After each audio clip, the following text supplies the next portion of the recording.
வணக்கம். இன்னைக்கு நம்மளுடைய ஃபயர் ஃபேக்ட்ஸ்ல இந்த யூடியூப் சேனல்ல பார்க்க போறது ரொம்ப மிக சிறப்பா இருக்கக்கூடிய சேலம் குகை ஸ்பெஷலோடைய தக்காளி குருமா. அதுவும் நம்மளுடைய செஃப் கவிதா மேமோடைய கைவண்ணத்தில் இருக்கக்கூடியது. ரொம்ப ரொம்ப சூப்பராக இருக்கும். அந்த தக்காளி குருமா இன்ஸ்டன்ட் ஈஸியாக குயிக்காக ரெடி பண்ணக்கூடிய ஒரு குருமா. தோசை பணியாரம் எதுவாக இருந்தாலும் சுட சுட வச்சு சாப்பிட்டோம் அப்படின்னா அப்படியே அமிர்தமாக இருக்கும். ஈவன் உடம்பே சரியில்லைனாலுமே அந்த உடம்பு சரியாதவங்க கூட இதை நீங்கள் கொடுக்கலாம். அந்த அளவுக்கு ஹெல்த்தியான ஒரு டிஷ்ஷு. நம்ம சேலம் குகை ஸ்பெஷல் செலவு தக்காளி குருமா இதை தான் பார்க்க போகிறோம். இதற்கு தேவையான பொருட்கள்: தக்காளி, தேங்காய் துருவல், பொட்டுக்கடலை, அரிசி சிறிதளவு, சோம்பு சிறிதளவு, கடலை பருப்பு, வரமிளகாய், கருவேப்பிலை, சின்ன வெங்காயம், இஞ்சி, பூண்டு, வெந்தயம், சீரகம், கொத்தமல்லி. தேவையான மசாலாக்கள் எப்படி செய்யலாம்னு இப்போ பார்க்கலாம். அடுப்பை வைக்கிறோம், வானல் வைக்கிறோம். அந்த தக்காளி குருமாவுக்கு செலவு வறுக்கிறோம். வறுக்கிறதுக்கு உண்டானது எண்ணெய் 1 ஸ்பூன். எண்ணெய் காஞ்ச உடனே சும்மா ஒரு 1/4 டீஸ்பூன் அரிசி எண்ணெயில் போடுறோம். இது எதுக்குன்னா இது குழம்பு கெட்டி கொடுக்கும். கொஞ்சம் தண்ணியாட்டம் இல்லாமல் குழம்பு கொஞ்சம் கெட்டி கொடுக்கும்.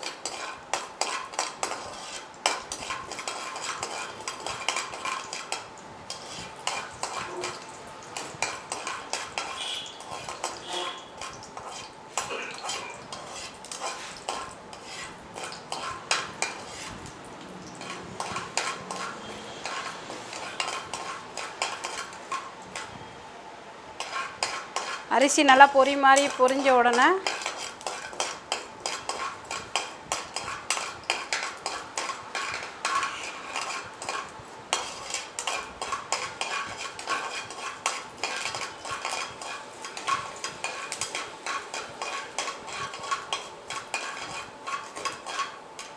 பொரிஞ்சிருச்சு.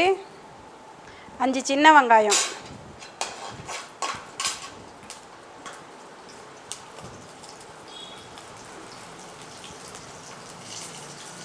ஒன்றரை டீஸ்பூனு கடலைப்பருப்பு. இது கொஞ்ச நேரம் ரெண்டையும் சேர்ந்து அப்படியே வறுத்துட்டே இருந்தால்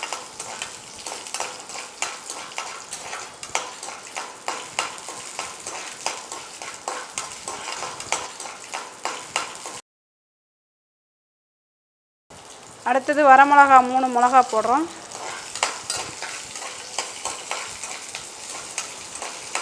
இந்த வரமிளகா கொஞ்சம் நல்லா கலர் செவந்த உடனே எடுத்து வச்ச 3 பல்லு பூண்டு, 3 பல்லு மட்டும், சும்மா ஒரு சின்ன பிஞ்சு 1 இன்ச்சு, ஒரு 2-3 துண்டு சிறுந்துண்டு,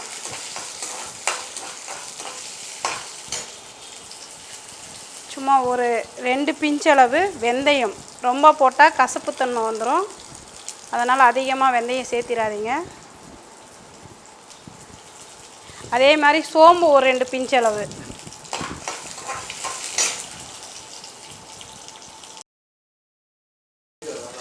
அடுத்தது ஜீரகம் ஒரு 1/4 டீஸ்பூன் போடுறோம். மிளகு ஒரு 1/4 டீஸ்பூனு.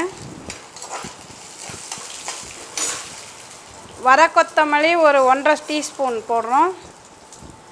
ஒரு 4-5 கருவேப்பிலை துண்டு பீஸு போடுறோம். இதை அப்படியே சிம்மில் வச்சுட்டு போட்டுட்டு தேங்காய் திருவல் எடுத்து வச்சுருக்கோம்ல ஒரு 10 கடலை, அதையும் இதிலையே போடுறோம். இந்த தேங்காயும் இதிலையே போடுறோம். அதாவது ஒரு 2-3 10 அளவுக்கு தேங்காய், இதையும் நல்லா போட்டு வறுக்கிறோம்.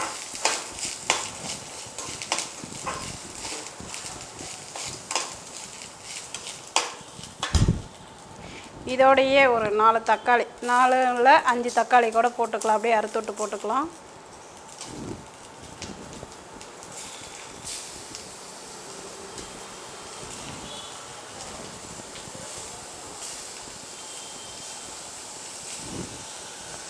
நான் இப்போ ஒரு 6 தக்காளி அளவுக்கு போடுறேன். சின்னதும் பெருசும் கலந்து இருக்கிறதுனால ஒரு 6 தக்காளி அளவுக்கு போடுறேன்.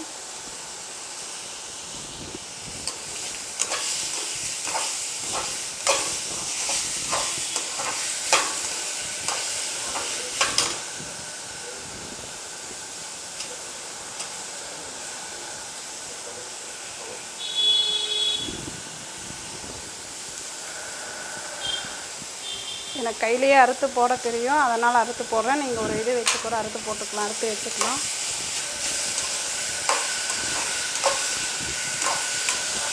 இது நல்லா தக்காளி நல்லா வணங்கணும்.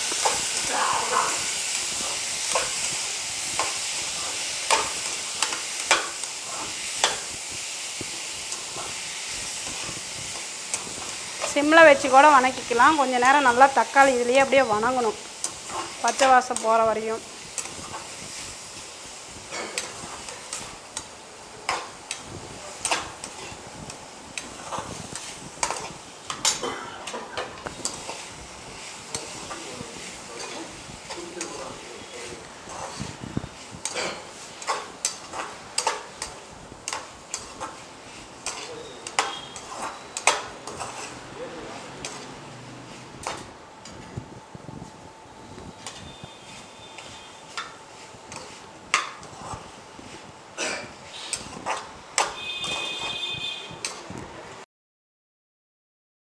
இது வந்து டிஃபனுக்கும் யூஸ் ஆகும் சார், சாப்பாட்டுக்கும் யூஸ் ஆகும். இதுவுமே ரெண்டுமே 2 in 1 மாதிரி. டிஃபனுக்கும் நல்லாயிருக்கும், இட்லி தோசைக்கு இது ரொம்ப சூப்பராக இருக்கும்.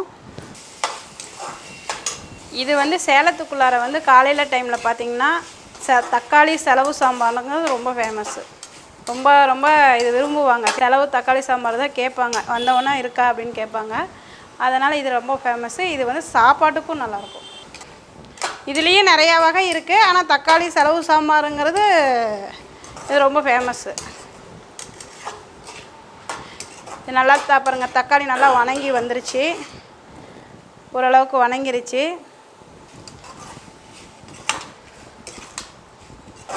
ஒரு 2 நிமிஷம் வணங்கின உடனே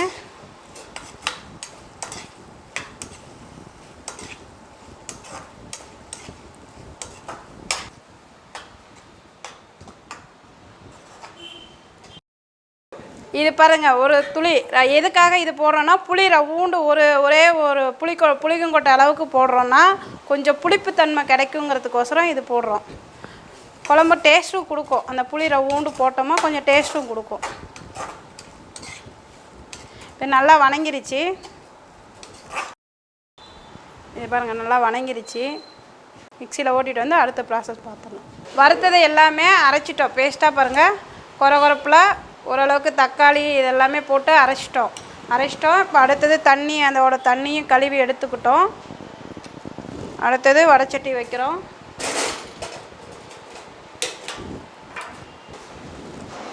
சட்டி நல்லா காயிட்டோம். சரி, எண்ணெய் ஊற்றுறோம்.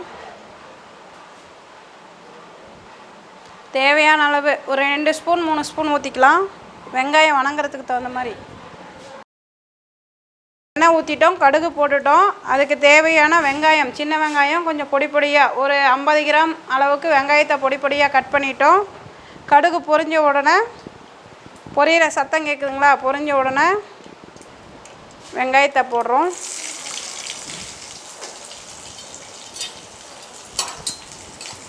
இது நல்லா வணக்கிறோம். நல்லா வெங்காயம் கொஞ்சம் நல்லா செவந்து வர வரையும் கொஞ்சம் நேரம் வணக்குங்க.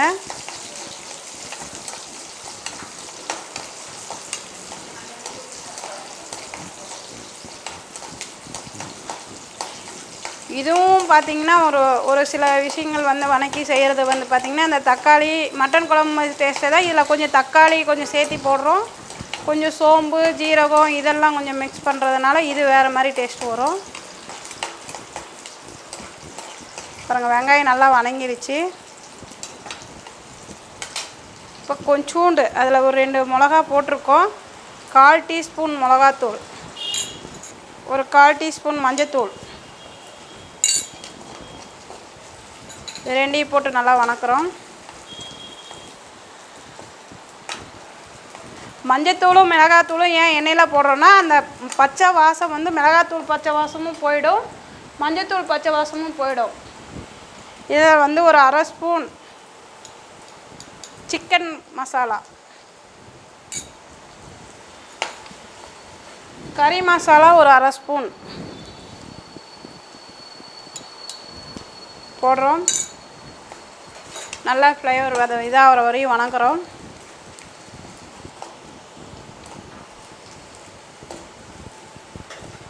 உப்பு இதுக்கு தேவையேற்ற அளவு உப்பு போடுறோம்.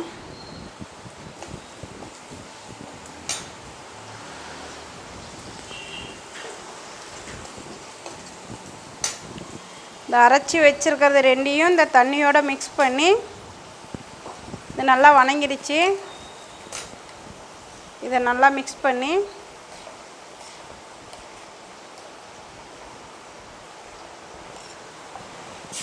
இதில் ஊற்றிடுறோம். இது ஏன்னா செலவு அரைச்சி வச்சுருக்கிறதுனால கொஞ்சம் தண்ணி எக்ஸ்ட்ரா சேர்த்துக்கிட்டோமா அந்த பச்சை வாசம் கொதி வந்து நல்லா பச்சை வாசம் அடங்குற வரையும் நல்லா கொதிச்சிச்சின்னா நல்லாயிருக்கும்.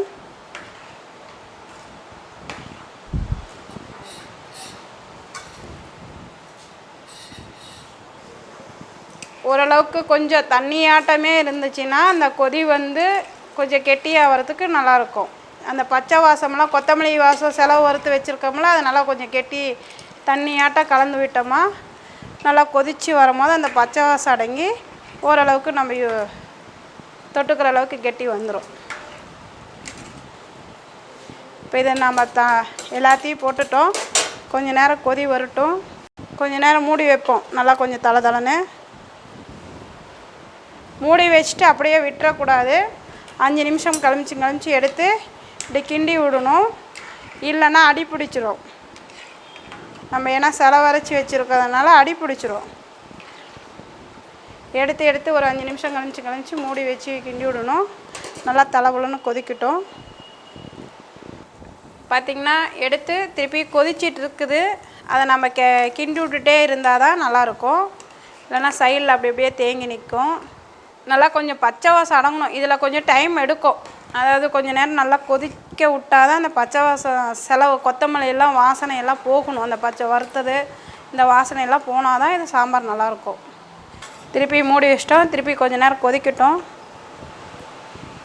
இப்போ பாருங்கள் நல்லா கொதிச்சிட்ருக்கு. நல்லா மலண்டு கொதிக்குது பாருங்கள். நுரையெல்லாம் ஓரளவுக்கு அடங்கிருச்சு. இன்னும் ஒரு 10 நிமிஷம் கொதிச்சிச்சின்னா இன்னும் அந்த பச்சை வாசம்லாம் இருக்கிறதெல்லாம் போயிடும்.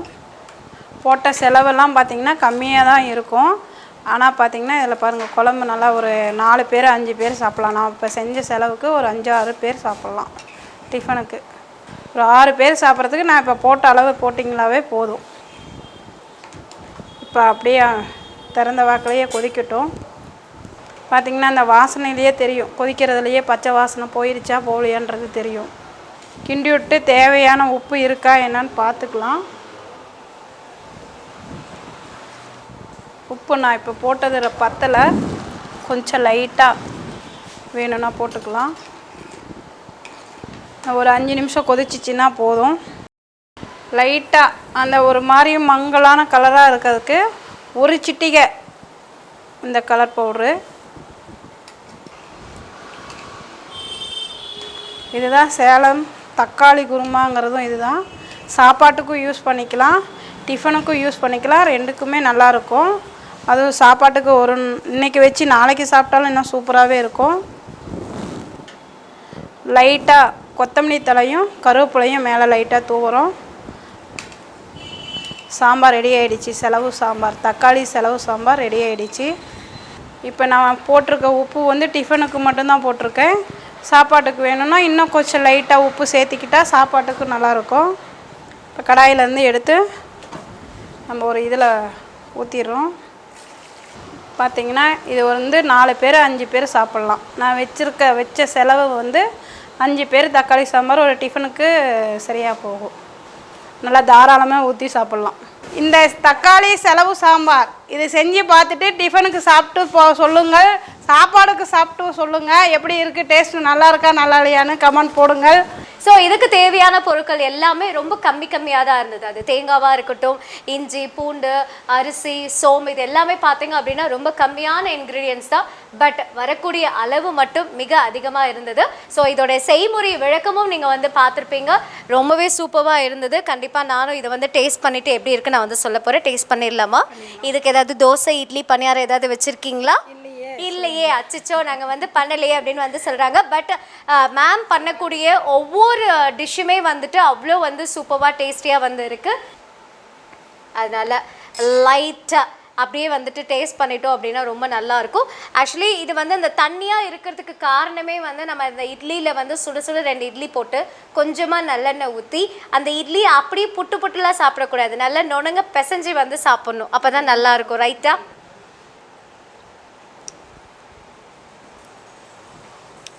கறிக்குழம்பே தோத்துருச்சு. ரொம்ப ரொம்ப சூப்பராக இருக்குது. பாரம்பரியத்தை நம்ம எல்லாருமே நினைவு கூறணும். வரக்கூடிய அடுத்த தலைமுறைக்கு வந்து இது எல்லாமே தெரிஞ்சுக்கணும் அப்படின்றதுக்காகவே நம்ம யூடியூப் சேனலில் இருந்து இவங்களை தேடி கண்டுபிடிச்சி நீங்கள் எங்களுக்கு பண்ணி தான் தரணும், குக் பண்ணி தான் தரணும், நான் இல்லைன்னா உங்களை விட மாட்டோன்னு சொல்லி நம்ம வந்து அவங்கள ஒரு அன்பால் அடித்து அப்படின்னா வந்து சொல்லணும். ரைட்டா? ஸோ அன்பால் அவங்க கையில் வந்து கட்டி போட்டு எங்களுக்கு நீங்கள் குக் பண்ணியே ஆகணும் அப்படின்னு சொன்னோம். கண்டிப்பாக அவங்களும் வந்து என்ன சொன்னாங்கன்னா, தாராளமாக பண்ணித்தரேன், ஏன்னா நான் கற்றுக்கிட்ட இந்த விஷயம் அடுத்த தலைமுறைக்கு உபயோகமாக இருக்கும் அப்படிங்கிறதுனால அவங்க வந்து இப்போ கற்றுக் கொடுத்துட்ருக்காங்க. கண்டிப்பாக நீங்கள் உங்கள் வீட்டில் சமைச்சு பாருங்கள், டேஸ்ட் பண்ணுங்கள். மறக்காமல் எங்கள் சேனலில் இருக்கக்கூடிய கமெண்ட் பாக்ஸில் நீங்கள் வந்து கமெண்ட் பண்ணுங்கள். அதுக்கு முன்னாடி நீங்கள் செய்ய வேண்டிய காரியம் என்ன அப்படின்னா, நம்ம சேனலை சப்ஸ்கிரைப் பண்ணிக்கோங்க, ஷேர் பண்ணுங்கள், மறக்காமல் பெல் பட்டனை கிளிக் பண்ணிக்கோங்க. மறுபடியும் நெக்ஸ்ட்டு ஒரு சூப்பரான டிஷ்ஷோட நாங்கள் உங்களை வந்து சந்திக்கிறோம். நன்றி, வணக்கம்.